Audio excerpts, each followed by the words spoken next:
Anna. Alors peut-être un mot pour vous expliquer. Ils ne sont pas là. En fait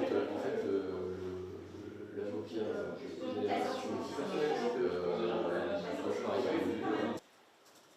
Nous ne nous trompons pas de responsables de cette situation. Ce sont bien les autorités iraniennes qui détiennent illégalement Cécile et Jacques et qui les soumettent quotidiennement à des mauvais traitements, à des actes qu'on peut qualifier de torture depuis 3 ans et demi. Mais l'appel que nous avons reçu mardi marque un tournant.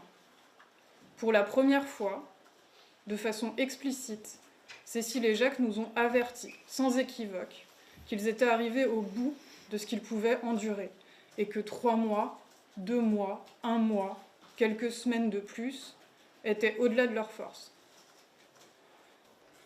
Entre juin 2025 et ce jour, la situation s'est dégradée pour Cécile et Jacques comme un niveau.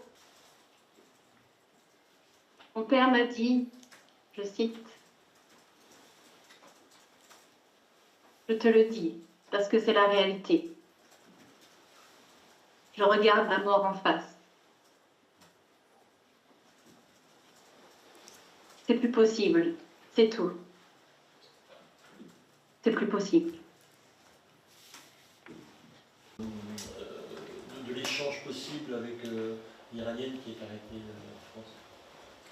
Alors, si Cécile et Jacques, dans le cadre de l'appel qui a eu lieu il y a quelques jours avec les familles, eux, se sont fait l'écho d'une peine de 17 ans de prison pour Jacques et 20 ans de prison pour Cécile, là encore, en l'absence d'accès au dossier pénal, en l'absence de notification officielle s'agissant des uns et des autres et en l'absence d'accès à un avocat indépendant, eh bien nul de notre côté aujourd'hui est en capacité de dire eh bien, que ces peines, en réalité, ont été prononcées et par qui et dans quelles conditions. Voilà où nous en sommes en réalité et voilà ce qui nous amène à dire qu'évidemment que toute cette procédure-là est une procédure fallacieuse, c'est une farce, c'est une comédie.